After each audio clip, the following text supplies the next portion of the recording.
Welcome to this week's Who the Folk podcast. I'm Lonnie Goldsmith, the editor of TC Jewfolk. This week I talk with Isaac Ezra Jennings, the new J-Pride program coordinator at JFCS Minneapolis. We talk about what brought him to Minneapolis, his excitement at taking on this position, and some of the planning for next year that he already has underway on this week's Who the Folk podcast. Isaac Ezra Jennings, welcome to the Who the Folk podcast. Thank you for joining me. Yeah, thanks for having me. So, Isaac, you are the new J-Pride coordinator at JFCS of Minneapolis. First of all, Mazel Tov on the position. And I guess for starters, what was it that drew you to this position, that you saw the posting and you're like, oh, that's interesting for me? Mm-hmm. Yeah, well, I had been participating a little bit in the COVID rework of how J-Pride was going, because I got here during the pandemic from out of state. And what was really interesting to me about it is, coming from a place that doesn't have a very sizable Jewish population, but does have a very sizable queer population, I've definitely had the experience a lot of you walk into a queer space and you leave the Jewishness at the door, and then vice versa, you walk into a Jewish space and you kind of leave your queerness there, or it's kind of like a non-issue, or it's not addressed, right? Sure. I don't want to say open secret, but that's kind of the vibe. Okay. All right. And so getting to engage in a space where it is explicitly like queer and Jewish at the same time, and those two things are meant to inform each other, was super awesome. And then, when the job got posted and it's like, oh, I could do that. I've been doing nonprofit stuff and that sounds sweet. And so here I am. So where did you come here from? I was in Olympia, Washington, just a couple hours south of Seattle. Sure. Yep. And is that where you're from, or were you there for school? No, I grew up in Washington State. Okay. This is my first time living anywhere else. Oh, wow. Okay. Mm-hmm. What was it that brought you here? My husband and I visited back in beautiful fall in 2019 and totally fell in love with it. He'd lived in several states, but mostly in the Southwest. And then we met when he was in Washington. Mm-hmm. Like I said, I'd never been anywhere else. And so it was just like, all right, that sounds like an adventure. And the opportunity came up to move. And so we were like, let's jump on this. And then we got here, and 3 days later, lockdown happened. Oh, yeah. That's unfortunate timing. It's not great. I wouldn't recommend it. But have still had the opportunity to get out and continue to fall in love with the area. And so that's been great. Well, that's sort of the nice thing, is that even with the restrictions of doing stuff indoors, this, people would argue 4 seasons in Minnesota they're great, and you could do stuff outside anytime. I think,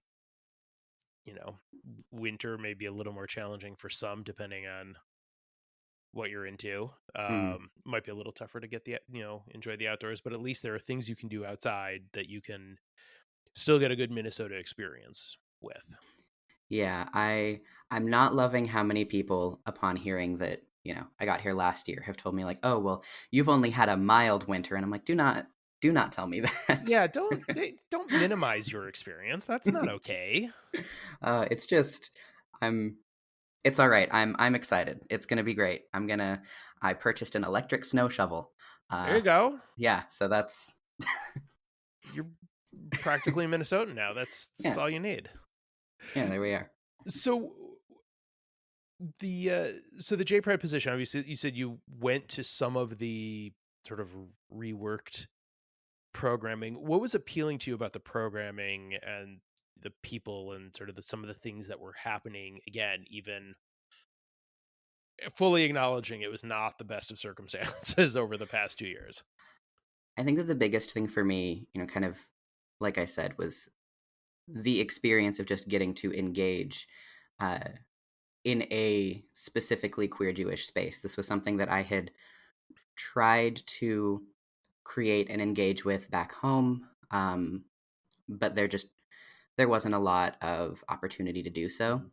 And so that it feels like a non-answer saying it that way, but I think that was the biggest drive, is just being around other queer Jews and getting to experience that. I would also say my predecessor, Mir, did amazing workshops and teachings, and just I learned so much from them, and that, yeah, just every time that I got to engage, I was just blown away by how accessible and knowledgeable they were, and how everything just kind of connected. Um, yeah, it was incredible getting to engage in a community like that. As things are starting to, I keep wanting to say loosen up, but I don't think that, I don't know if that's happening. Who really knows?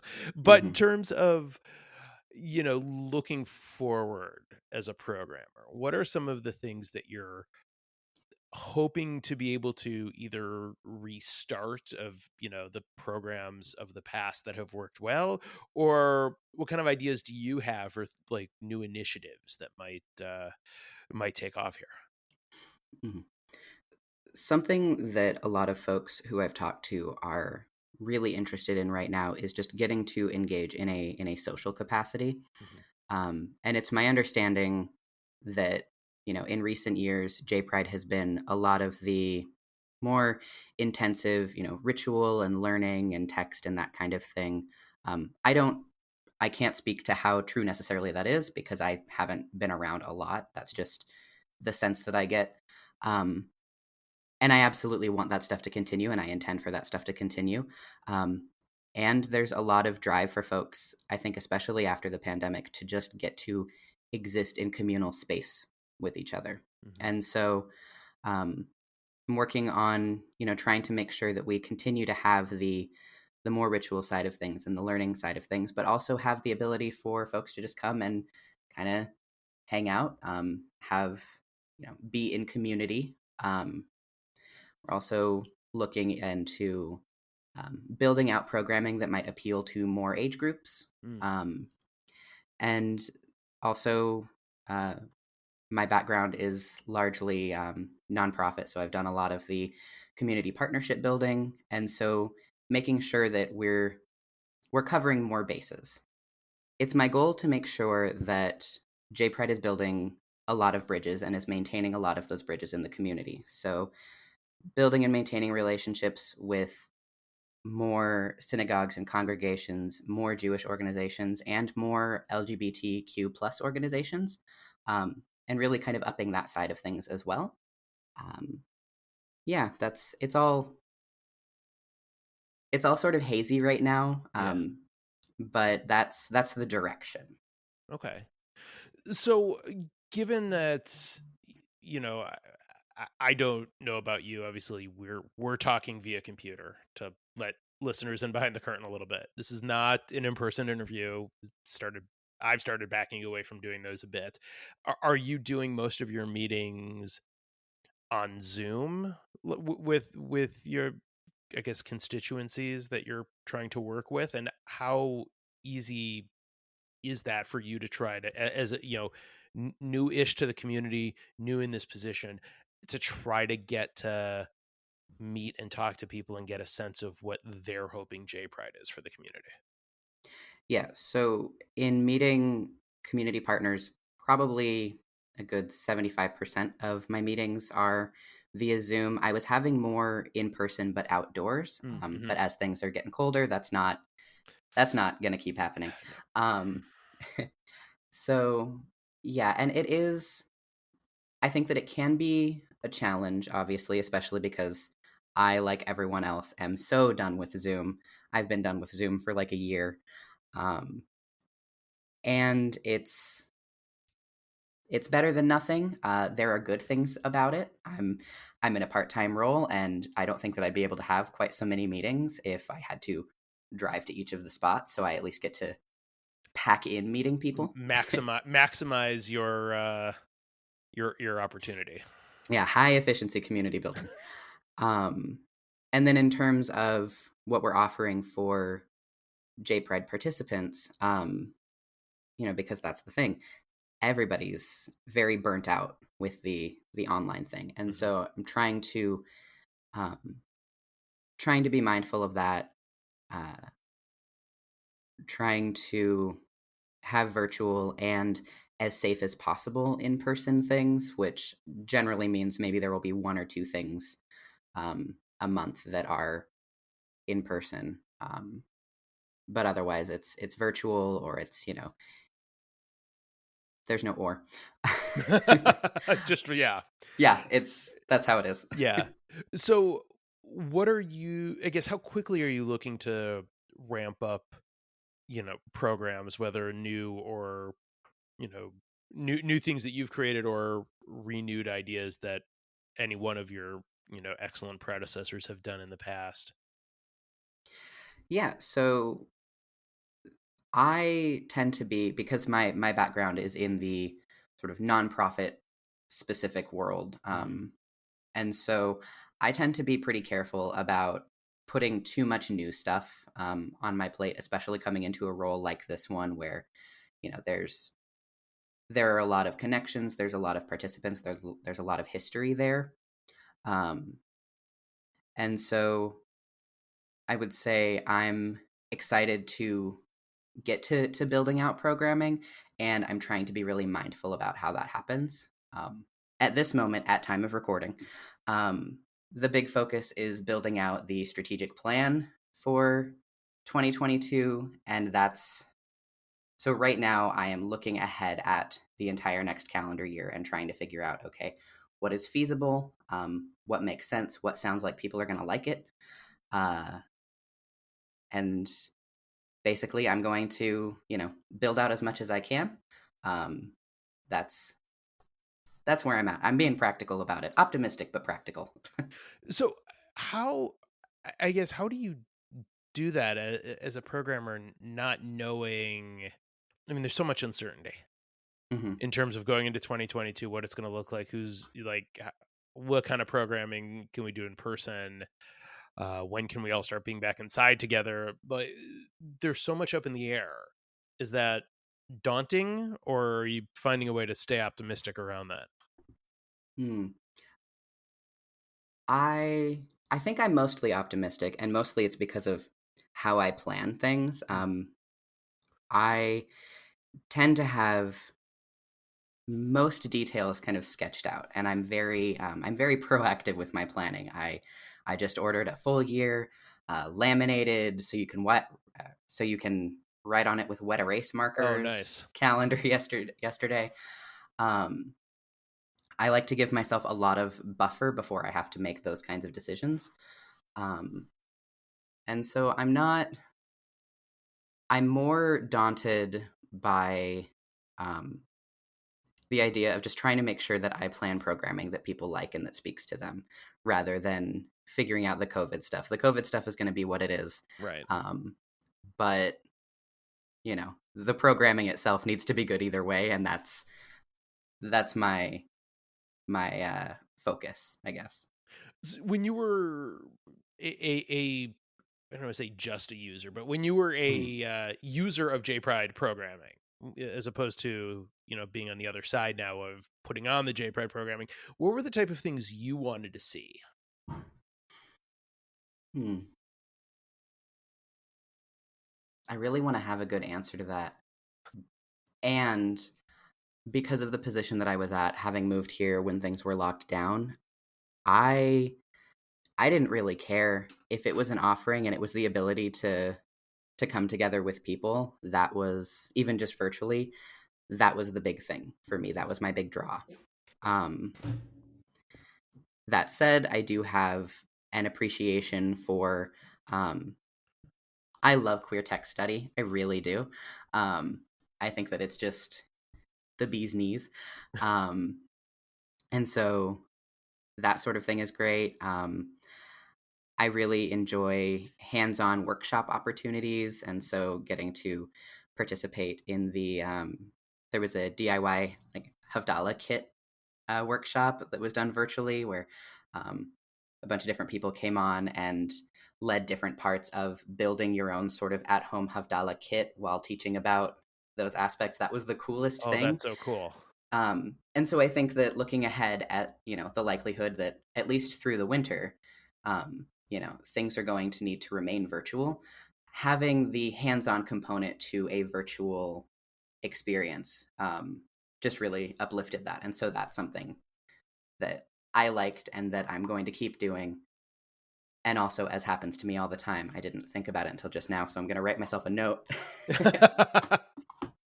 And this is why we keep notepads by our computer, so when things pop up, you can jot it down. Yeah. What is it about the queer tech studies that you enjoy? Because a number of people in the community who I've interviewed for this, not just in your position, but other members of the LGBTQ community have mentioned that, and it's very interesting to me that seems to be a recurring theme. I think for me, it comes from a couple of places. I think that maybe the easier answer is living in a society that tends to be dominated by a particular faith's readings of their books and having that effect among other people, queer folks, in really real and challenging ways. I think that it can be very healing to get to look at your own texts and find yourself in them, because nobody at the time did the work of putting you in there. And so taking ownership of your text and getting to dig through it and say, I'm here and I'm here and I'm here, I think is really empowering. And well, I had a second one, and then I got so excited about that first one that it fell out of my brain.